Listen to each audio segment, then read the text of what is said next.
जो तसादुम की कैफियत बनती जा रही है, आया जंग में कन्वर्ट हो जाएगी? हम एटमी हथियार इस्तेमाल करेंगे, भारत की जानब से बड़े हमले का खतरा है। पाकिस्तानी कौम का तो एक अज़म है और एक हौसला है जो बार बार आजमाया जा चुका। ये कहा जा रहा है कि उनसे कहा गया था कि आप फौरी तौर पर पाकिस्तान पर बड़ा हमला कर दें। सबसे बड़ी बात यह है कि अमेरिका समेत कोई मुल्क भारत के साथ खड़ा नहीं हुआ। पाकिस्तान और भारत के दरमियान सूरत हाल आज का सुलगता मौजू है।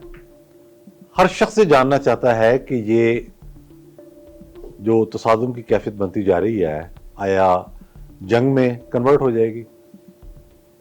यकीनी तौर पर मामला तो बहुत सेंसिटिव है। जब हमारे वजीर दफा ने यह कह दिया कि अगर हमारे वजूद को खतरा लाक हुआ तो हम एटमी हथियार इस्तेमाल करेंगे, इसका मतलब ये है कि वो जंग देख रहे हैं।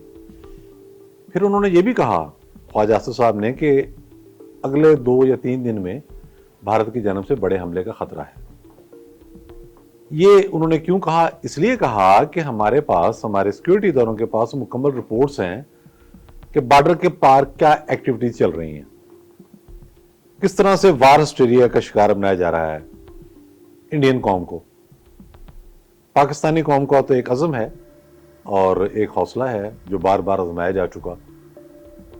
लेकिन वहां एक फॉल्स फ्लैग ऑपरेशन के बाद जो नफरत की आग भड़काई जा रही है मुसलमानों के खिलाफ, और जो बौखलाहट है, देखें ना आप, कश्मीर में उन्होंने मकान गिराना शुरू कर दिए हैं।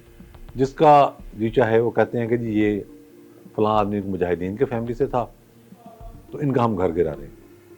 कोई कानून नहीं रह गया, कोई उसमें इखलाकियात का तो खैर तस्वुर ही नहीं है।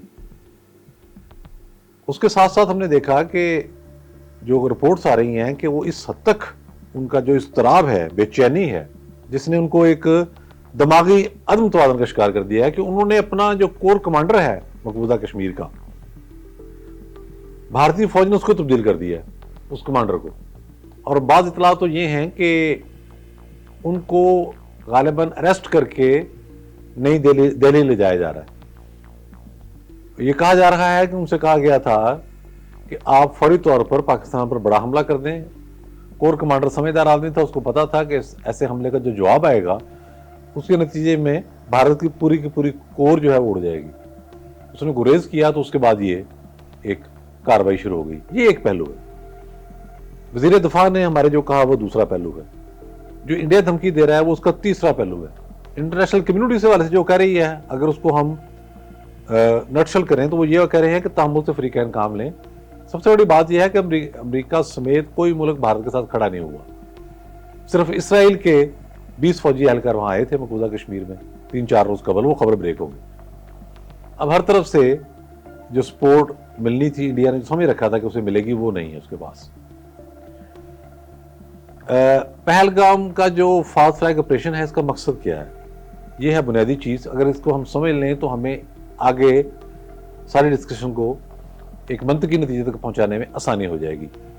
पहलगाम फॉल्स फ्लैग ऑपरेशन का मतलब ये है और मकसद ये है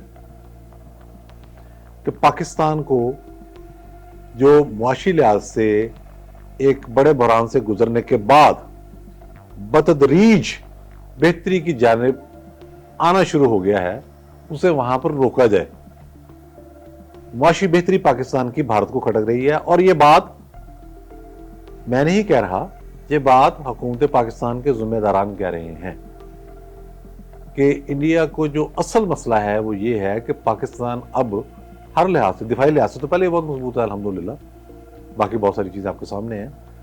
तो ये जो एक बहरान पैदा हो गया था जिसमें हम लोग कह रहे थे बहुत सारे बदख्वाह, खुदा न खास्ता ना जिंदगी का खतरा वैसे था, लेकिन ना हम डिफॉल्ट हुए, ना हम बिल्कुल कोई ऐसी यहाँ कैफियत पैदा हुई। अल्लाह पाक का बहुत शुक्र है। और जो स्टेप्स लिए रियासत ने, हुकूमत ने और इदारों ने मिलकर, उसके नतीजे में एक माशी बेहतरी आना शुरू हुई। इसीलिए आपने देखा है कि जिस वक्त इंडिया रिएक्ट करता है अपने ही फॉल्स फ्लैग ऑपरेशन पर, ये झूठा ऑपरेशन है, ये बिल्कुल इसमें कोई शुबा नहीं है, या आपको आने वाले दिनों में और इस हवाले से शायद मिलेंगे। तो उसने पहला निशाना किसको बनाया? सिंध तास मायदे को, पानी रोकने की धमकी दी। अब یہ معاملہ کیا ہے؟ معاملہ یہ ہے کہ پاکستان کی معیشت کو نقصان پہنچے. اگر زراعت کو بھی نقصان پہنچتا ہے کس طریقے سے، جو کہ انشاءاللہ نہیں پہنچے گا، تو بنیادی بات یہ ہے نا کہ معیشت کو نقصان پہنچانا ہے. اب آگے کیا ہو سکتا ہے؟ یہ جو خطرہ ظاہر کیا جا رہا ہے جب لڑائی لگ جائے، یہ تاریخ کا اٹل اصول ہے، تو پھر معاملات فریقین کے ہاتھ میں نہیں رہتے. آپ یہ سمجھیں گے جی میں نے یہاں تک جانا واپس آ جانا ہے، یا یہ میں نے یہاں سے پیچھے ہٹ کے اور اس کے بعد آگے نہیں جانا، کوئی گارنٹی نہیں ہے. جب دونوں فریقوں کے پاس ہر طرح کے ہتھیار ہوں، دونوں ایٹمی طاقتیں ہوں، تو بات پھر کس طرح بھی جا سکتی ہے. لیکن اگر ہم اس کا جائزہ لیں کہ عقل کیا کہتی ہے، اس سے تو یہ لگتا ہے کہ بھارت چاہتا ہے کہ پاکستان کو وہ انگیج کرے. پاکستان کے کسی شہری علاقے پر حملہ اگر کرے گا تو اس کا فوری جواب آئے گا ان کے شہری علاقوں پر. اور بھارت میں پہلے ہی شور مچ گیا. پارلیمنٹ کا مشترکہ اجلاس ہونے کا مطالبہ ہے. سیکورٹی فیلئر جو ہوا ہے، 7 لاکھ فوجیوں کی موجودگی کے باوجود پہلگام کا واقعہ ہو گیا. تو ہم تو کہتے ہیں فالس فلیگ آپریشن ہے. اگر وہ کہتے ہیں کہ یہ سچ میں کسی نے دہشت گردی کی ہے، تو بھائی 7 لاکھ فوج جو آپ کی ہے وہ وہاں کیا کر رہی ہے؟ کوشچن ہے نا یہ. تو اندازہ یہی ہے، قرینس قیاس یہی ہے کہ آنے والے دنوں میں بھارت ایل او سی کو گرم کرے گا. وہاں فائرنگ ہوگی، ایک سیکٹر میں نہیں ہوگی، 2 3 4 5 سیکٹر کو کھولے گا، وہاں فائرنگ ہوگی. اس کے بعد ظاہر ہے مارٹر کے گولے آئیں گے. پھر اپنے ایریے کے اندر وہ جو ان کے لڑاکا جنگی جہاز ہیں ان کی پروازیں کرے گا.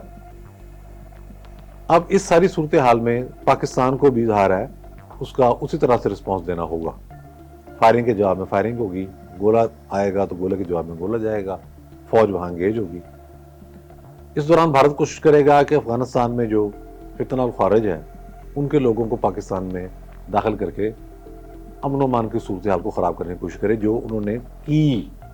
54 پھر گئے 2-3 ایک واقعات میں، 17 پھر کل گئے، اور آج آپ نے دیکھا کہ بلوچستان کے اندر بی ایل اے کے بھی 7 ارکان زیارت کے اندر جو ٹیررسٹ ہیں وہ مارے گئے ہیں.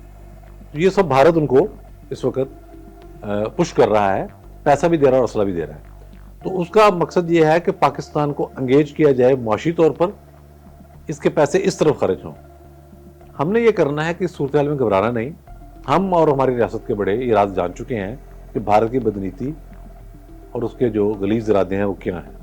ہم نے ڈٹ کر کھڑے ہونا ہے اپنی افواج کے ساتھ اور اپنی قیادت کے ساتھ، اور اس ساری صورتحال کو ہم نے فیس کرنا ہے.